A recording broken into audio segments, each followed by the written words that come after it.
Welcome back to another video. Welcome aboard the Bradford City rollercoaster. I said that in my last video, but this video is explaining what it's like to be a Bradford City fan. Me and you both know. We're going to talk about the rise in the early thousands. Probably you can go as far back as you want. Start off with the 14th of May 2000, and it will be a day that's always etched in the hearts of Bradford City supporters. A day that Bradford City announced that they would be staying in the Premier League for another season after David Reverall got his header against Liverpool in that 1-0 victory when Liverpool were chasing for the Champions League. We needed to win to stay up, and that is exactly what we did with some big wins towards the back end of that season. And then still drunk, clearly, Jeffrey Richmond had his 6 weeks of madness, signing a number of multi-million-pound Premier League stars on hefty salaries in a bid to establish Bradford City as a true force. And how wrong did he get that? Richmond, a local businessman who seemed more happy to be in the media glare, had amazed his fortune turning around a lighter company. However, City's fortunes didn't light the season up at all. We finished rock bottom the following year, relegated with 4 games to spare, with a few managers in that season, of course, as well. That sum in question raised eyebrows, with Leeds midfielder David Hopkin joining for a club record fee of £2.5 million, and we'll get onto him in a bit, I'm sure, as well.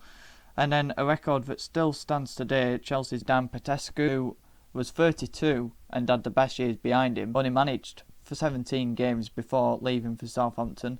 And then Ashley Ward from Blackburn, who arrived for £1.5 million, which probably doesn't sound too much now for a Premier League team to be spending, but I can tell you it's an awful lot for Bradford City in 2000. But obviously Benito Carbone, the skillful Italian, was a free agent joining the club after a spell at Aston Villa, and his salary was worth a huge £40,000 a week. And Jeffrey Richmond threw in a 7-bedroom mansion on the outskirts of Leeds for a good measure. At the time, Benito Carbone was earning more money than David Beckham. I'm not sure how true that is.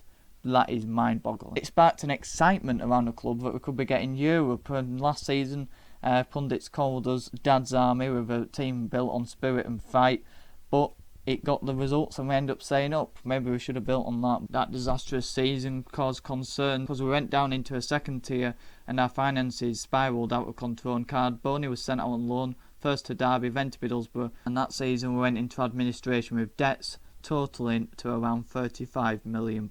Then the administrators tried illegally to sack 5 players, but the future of the club ultimately would hinge on whether Carbone, who still had 2 years on his deal left to run, would worth over £3 million. Carbone agreed, reflecting that he didn't want to be known as a person who put Bradford out of business and ensuring instant hero status among Bradford supporters, sparking that he probably should be manager now, with a few in the fan base. Lawn, Rhodes and Baldwin took stage in 2007, hoping to return the club back to League One. They appointed Stuart McCall and tried to get season ticket sales back up, with Julian Rhodes being the front runner of that, trying to pull the club back together with team spirit, with getting a lot of Bradford fans in the building, with Stuart McCall being one of them, Wayne Jacobs being his assistant, and obviously Lawn, Rhodes and I think Baldwin himself, all being Bradford City fans, trying to bring that spirit, bring that fight back to the city and trying to return them to glory.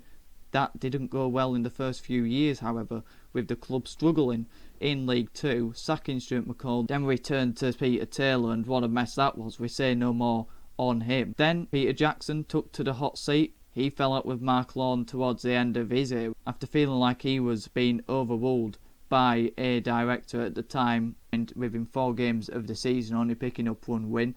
Then the hero, the man, the myth, the legend in the Bradford parts, Phil Parkinson, entered the dugout at Valley Parade, and what a tenure he had at Bradford City, returning us to glory. The first season was tough. He ensured us League 2 status, claiming an 18th place spot, and then the decision was made by Lawn, Rhodes and Baldwin to spend £1,600,000 on players in the next summer to try and have a real go at promotion to get back into League 1, and I think there were a bit of eyes on getting a bit of profit as well, with quite a bit of money splashed with those 3 in League 2. We also had a fantastic cup run, going to the League Cup final, never seen before by a Division 4 side, and Bradford City were returning to glory days. The optimism going into the 2013-14 season back in League 1, with a lot of assets, with a team built on team spirit and fight like there was under Paul Jewell in 2000, a team that were tough to beat and a team that would never give in. We ensured our League One status, and then we wanted to build off that and try and get into the Championship that following season. We just fell short of the playoffs in the 14-15 season, beating Chelsea in the FA Cup, beating Sunderland in the FA Cup in the round after that, and then ultimately losing to Reading, I think, in the quarter-finals ultimately.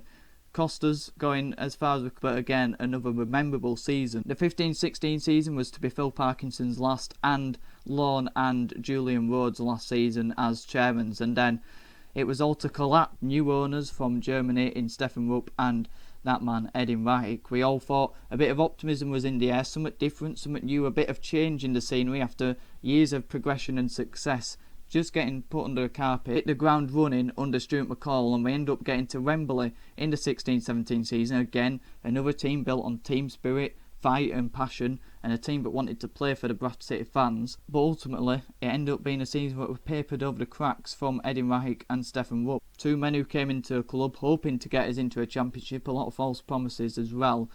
I do feel for STEFAN RUPP though, because it was very much driven by Edin Reich. He was the one who wanted to take over a Football League club. He was the one with a strategy, the plan and the vision, which STEFAN RUPP doesn't have and we don't have at the minute. But on the 17-18 season, we got off to a good start. We're up towards the top end of League One. We're hoping that this could be the season where we push on and we kick on. But then 6 games without a point for Bradford City, 6 straight defeats under Stuart McCall cost him the job before we're about to play bottom of the league Bury, where we drew 2-2 under Greg Abbott as caretaker manager. In steps another manager in Simon Grayson, and this was to be the beginning of the fall for Bradford City. We picked up minimum wins and we went from being in the playoffs when he took over to being 11th in Sky Bet League One. And then Simon Grayson, I recall coming out in an interview when he resigned from the club, from the job at the end of the season, saying that it was difficult to work with, the training ground he wasn't a fan of, and basically slated a lot to do with the football club. It raised concerns and questions over Edin Reich, saying what's going on in this football club. We've gone from being finalists to thinking we can go into a championship, to then falling from being 5th, I believe, under Stuart McCall when he was sacked, to finishing 11th, and the manager resigning, calling the club out. It took us weeks and even months to get a new manager in, and that was the youth team manager, who had never had a professional game in management. He was joined by his youth team assistant in Martin Jury and Greg Abbott as the infamous 3 managers who took over that season. I think we only had one win in 6 or 7 games under Collins, and that was the first game of the season against Shrewsbury, a 1-0 win, where there was a bit of optimism but still questions over Edin Reich, because we did believe that he was just a puppet, Collins. He was a young manager who Reich could take advantage of. He could bully him to decisions, and he had a strategy that didn't work in the end. Protests saw Reich going out the door after he brought in his last manager in David Hopkin after the Collins regime didn't work out. Hopkin came in with a style of play that wasn't exactly admired by Bradford City fans, but there was no results to show for it either. And with a poor squad that was recruited in the summer window by Greg Abbott, Jury, Collins and Edin Reich, more importantly, taking over a lot of the duties in terms of bringing in players in, we was left with a squad that didn't have the team spirit that was previously mentioned, and a team that didn't want to fight for the badge, and a team with a real lack of quality, all destined to be relegated from Sky Bet League One. Protesting around October, November got Reich out the door, and then we were hoping that we could kick on, bring in a few players in January to get us out the relegation zone and keep us in League One. That wasn't to be. We brought in a few free agents, but nothing of substance into January, and Julian Rhodes came in to replace Reich to try and keep the club stable. Hopkin resigned in around March time, I think, after a 2-2 draw against Walsall. Within a year we had 6 different managers, if you counting Greg Abbott as a caretaker manager, which is completely unacceptable. The club with no vision, no plan, turned to Gary Bowyer, instill a bit of hope and belief that we could get out the relegation spots in League. Ultimately, that was out of reach.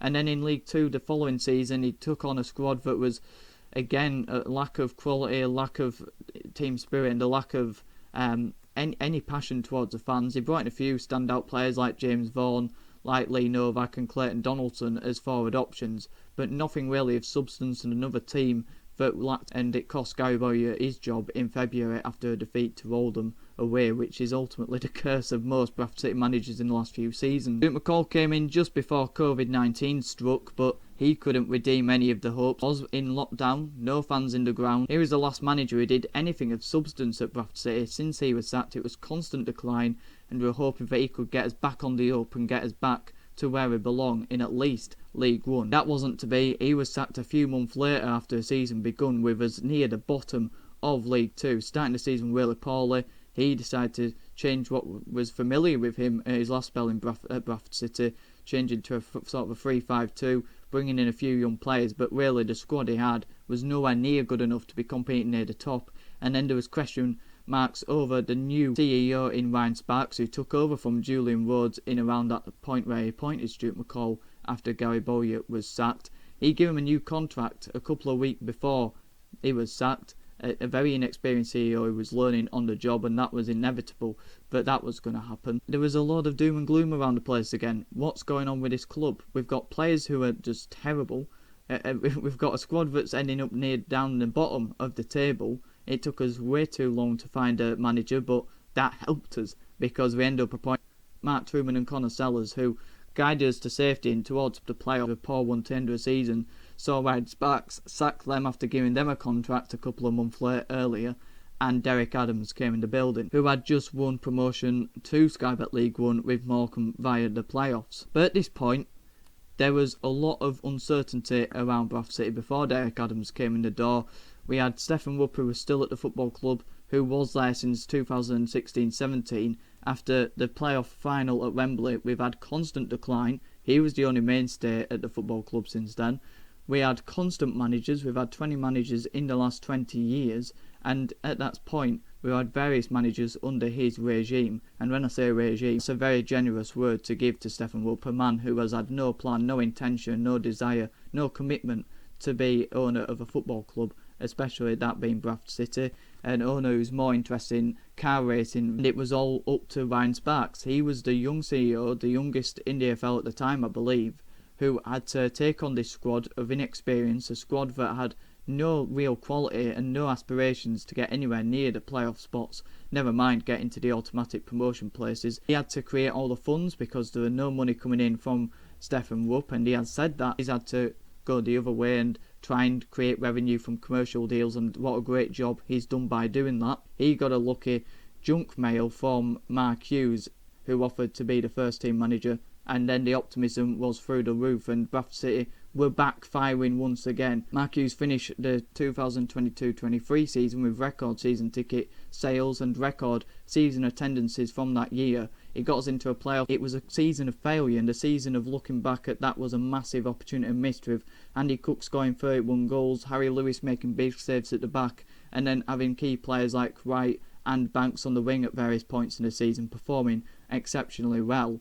And Romney Critchell at the back had good foundations for a team to kick on, but there were still holes in that squad. So in the summer, we wanted an evolution, not a revolution. We wanted a squad that were flexible and adaptable. But you do feel like we've overcomplicated that with a whole revamp of the squad, changing the formation from a 4-2-3-1 to a 3-5-2, bringing in 7 or 8 new players, I reckon, when we only needed 3 or 4, left wing back, maybe a striker to push Andy Cook, and a winger to replace Scott Banks, and maybe 2 to replace Terry White as well with his influence, and a centre-back to replace Romney Critchell, maybe a box-to-box midfielder. That's about 5 or 6 players, to be fair, and that's all we needed. But instead, we've completely changed the squad, completely changed the style of play of the squad and the formation. With a 3-0 loss to Morecambe on the weekend, sparked concerns around STEFAN RUPP, Mark Hughes, Stephen Gent with a poor recruitment, Ryan Sparks with no real footballing plan. I am STEFAN RUPP out because, like I say, I've hinted in this video, there's been far too many points in his reign where we've had to question him, where we've had way too many managers, we've had 3 different CEOs under him, we've had numerous players, numerous squad revamps when we haven't needed them sometimes, or sometimes where we've really needed them and haven't got them right because we haven't had the right recruitment team at that point in the time. You lead a club from top.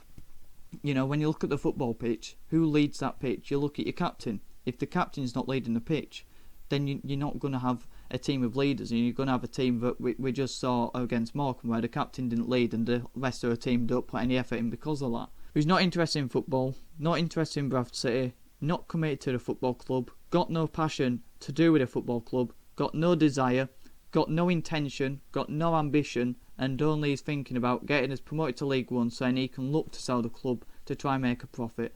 Stefan, you're not going to make a profit. All you're doing is bringing this football club down, and there's no reason for you to be here apart from trying to make a profit from a business that you're never going to make a profit from. Ask any other owner in the entire EFL, you will never ever make a profit from being a football chairman. So to show a bit of ambition, to show a bit of passion to the fans, it's about right that we get someone in this door who has a bit of passion, a bit of leadership, a bit of structure, a bit of a plan, a bit of a strategy to get us out of League 2 and to kick on. Because I'll tell you now, if we got out of League 2 last season, what would the plan to keep us in League 1? What would the plan to get us in the playoffs of League 1? What was the plan to kick on from there? Because there wouldn't have been. We're clueless, because you lead from the top. And if the chairman's not showing any commitment or any passion to put any money into a club, not even to put any money into a club, because you don't have to put bundles of money into a club. We saw that with Jeffrey Richmond. You know, he was running a progressing ship, a ship that was sailing very well. You know, it was very steady. We kept improving slowly from 1994 when he took over to when he resigned in 2002. We was constantly going up until he decided to spend loads of money. So it's not about the spending loads of, you know, money with a blindfold on. It's about doing it properly and having a plan that's got a contingency plan. Look at Brighton, you look at Brentford, you look at even Barnsley. You know, Barnsley are getting a bit of criticism from those owners at the minute, but they've got a plan. You look at the managers they sack, you look at the players they bring in, it's continuous. They sack a manager, they replace him with a very identical manager, but it just changes the atmosphere, it changes the complexion of the results. You bring in players who suit the managers' regimes, because we've got these managers who constantly flow, who bring in the same style of football for the same type of players who are able to play that style of football. Bradford City, since Stefan Rupp's been in the door, the manager we've had before the manager we've got in after him has never been the same, and that's because from the top we aren't run properly to the bottom. Ryan Sparks, I actually like Ryan Sparks. I think he's a fantastic commercial. He's great at getting commercial deals in, and it's the reason why we are where we are at the minute. He's the reason why we're competitive in League 2, because he's raised revenues, he's raised commercial deals, he's brought the club back together in many ways. He's the glue. The problem with this is, if we win 3, 4, 5, 6 games in a row, I don't think we will, but if we do, think hypothetically, and if we somehow go up this season, I mean, 1, this video could come back to haunt me, but 2, you know, will we still be RUPP out? You know, would you still be RUPP out if we get promoted? Or is it just results based why you're RUPP out? I'm RUPP out because I want something to believe in at Bradford City. I want a project, I want a strategy, I want a plan, and I want to know what that plan is. He will get frustrated with Stefan Rupp if these protests do go on, and if we do keep doing them, even if we win 3 games in a row. We're not aiming it at the club. We're not doing it because we hate Bradford City. We love Bradford City. That's why, you know, we are doing it. We want the best for the football club. We don't hate the players, although, you know, I think we did Saturday. But if they put in those performances, we will hate the players. But we don't want to disrupt the playing squad. We don't want to disrupt the manager, unless he's also part of the problem. Unless they're part of the problem, that's all that matters. But we want Bradford City to still win. We want them to go up. But in order to get the chairman out, you've got to do a bit of damage. You know, whether it's a sitting after a game, whether it's flying a plane over the stadium, RUPP out, whether it's putting a bit of pressure on Ryan Sparks, because that's the only way, unfortunately for Ryan Sparks, is the way we could target Stefan Rupp, because I don't think he'll be bothered in Germany. You know, he won't see this video, he won't see your interactions on Twitter, he probably won't care, from what I gather. If Ryan Sparks, if a bit of pressure goes on him, and he says, right, you know, they're chanting for you out, it's getting a bit messy on me, I've done everything I can for this club, I've produced the money from the commercial deals, I've given the revenue from the football club, I've kept the season ticket prices at a low, you know, I've brought the club back together, it's you they're targeting, it could cost me my job, you know, when I'm doing everything I can to keep this football club competitive. You know, I've tried to keep this football club tick. What are you doing? I just want to know your thoughts. You know, I've rabbited way too long. I wasn't going to do it. I was going to do it, and then I decided, right, I'm just going to do the video. But because there's just so much to talk about, and it's been on my mind since Saturday, and I actually thought Saturday match reaction was a bit of an overreaction. I thought, I might regret that. It's Wednesday, and I still feel the exact same. Let me know your thoughts in the comments down below. Like the video if you did. Subscribe if you're new. 12 subscribers away from 200. All the support is massively appreciated, and have a good one.